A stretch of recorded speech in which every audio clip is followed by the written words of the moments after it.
یہ کہانی ہے درزی اور اس کے بیٹے کی۔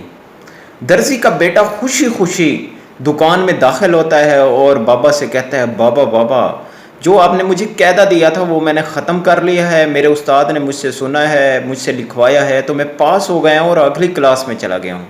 تو درزی بہت خوش ہوتا ہے، اپنے بیٹے کو پیار کرتا ہے اور کہتا ہے، بیٹا آپ بیٹھو۔ تو کہتا ہے، بابا بیٹھوں گا بعد میں، آپ نے کہا تھا کہ جب میں یہ قاعدہ ختم کر لوں گا تو آپ مجھے نصیحت کریں گے، آپ مجھے سبق دیں گے۔ تو کہتے ہیں، ٹھیک ہے بیٹا آپ بیٹھو، میں کام کر لوں، پھر میں آپ کو بتاتا ہوں، آپ کو نصیحت کرتا ہوں۔ درزی ایک بڑا سا کپڑا لیتا ہے، کینچی اٹھاتا ہے اور کینچی سے جو ہے نا بڑے کپڑے کے چھوٹے چھوٹے ٹکڑے کر دیتا ہے اور کینچی کو جوتوں میں پھینک دیتا ہے، اور پھر ایک سوئی لیتا ہے اور دھاگا اٹھاتا ہے، سوئی میں دھاگا ڈالتا ہے اور ان چھوٹے چھوٹے ٹکڑوں کو جو ہے نا سینا شروع کر دیتا ہے۔ یہ عمل جو ہے نا درزی کا بیٹا دیکھ رہا ہوتا ہے، وہ سیتا رہتا ہے، کافی دیر کے بعد نا ایک کو وہ کپڑا خوبصورت شکل اختیار کر جاتا ہے اور ایک پیارا سا سوٹ بن جاتا ہے۔ وہ درزی جو ہوتا ہے اس سوئی کو جو ہے نا امامے میں لگا دیتا ہے اور جو دھاگا ہوتا ہے اس کو جیب میں ڈال دیتا ہے۔ تو اس کے بیٹے سے رہا نہیں جاتا، وہ کہتا ہے، بابا اتنی قیمتی چیز آپ نے جوتوں میں پھینک دی اور اتنی سستی چیز سوئی آپ نے امامے میں لگا دی، یہ کیا ماجرا ہے؟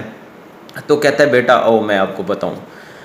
وہ کہتا ہے کہ یہ درزی کہتا ہے کہ یہ جو کپڑا ہے نا، بڑا کپڑا ایک خاندان کی مانند تھا، ایک دوسرے کے ساتھ جڑا ہوا تھا، اور یہ کینچی میں نے اس لیے جوتوں میں پھینکی ہے کہ اس کی مثال اس شخص کی مانند ہے جو خاندان کے ٹکڑے ٹکڑے کر دیتا ہے، یعنی کہ خاندان کو مختلف حصوں میں بکھیر دیتا ہے۔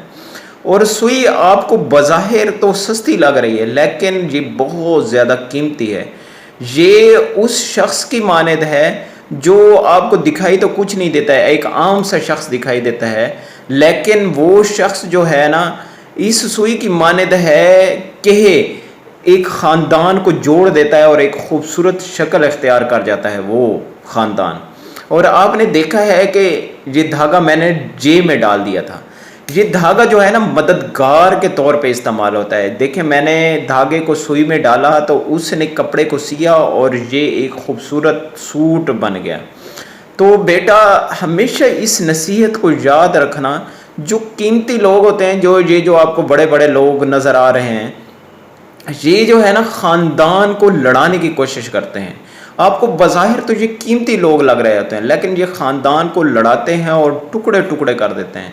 اور ہمیشہ اس شخص کی نصیحت پہ عمل کرنا، اس شخص کی بات ماننا جو بظاہر تو کچھ نہیں دکھاتا لیکن وہ آپ کے خاندان کو جوڑ رہا ہوتا ہے، اس کی مثال اس سوئی کی سی ہے، ٹھیک ہے۔ اور آپ نے دیکھا ہوگا کہ دھاگا میں نے جیب میں ڈال دیا ہے، یہ ایک مددگار کے طور پہ ہے۔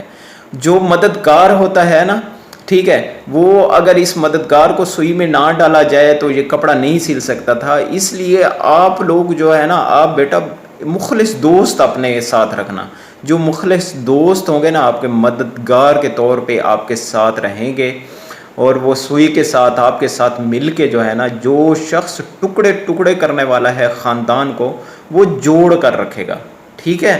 یہ نصیحت پوری زندگی نہ بھولنا۔ تو پیارے دوستو، آج پہلے تو سیاست دان جو ہے نا سیاست کرتے تھے اور ایک دوسرے سے لڑواتے تھے، آج ہر شخص ایک دوسرے کو لڑوانے پہ لگا ہوا ہے۔ اس لیے جو ہے نا، آپ جو کچھ نہیں دکھائی دینے والے لوگ ہیں، ٹھیک ہے، پھر بھی وہ آپ کے پاس ہوتے ہیں، آپ کے قریب ہوتے ہیں اور خاندان کو جو ہے نا جوڑ کے رکھنے کی کوشش کرتے ہیں، تو ان کا ادب کریں، ان کا احترام کریں۔ اور یہ جو لوگ ہیں نا، ہر دوسرا شخص ایک دوسرے کو لڑوا رہا ہے، تو آپ کی سکس سینس اتنا کام کرنی چاہیے اس کو کہ جو لڑوانے والے لوگ ہیں نا، ان کی جگہ جو ہے نا آپ کے جوتوں میں ہونی چاہیے، ان کو کوئی ویلیو نہیں دینی چاہیے۔ اور اپنے پاس جو ہے نا مددگار اچھے دوست ضرور رکھیں، وہ آپ کا سرمایہ رہیں گے۔ امید کرتا ہوں کہ آپ کو یہ ویڈیو، یہ پیغام، یہ میسج اچھا لگا ہوگا۔ اس کو زیادہ سے زیادہ شیئر کیجئے اور اپنا بہت سارا خیال رکھیے، اور سعید احمد کو دیجیے اجازت۔ السلام علیکم ورحمۃ اللہ، اللہ حافظ۔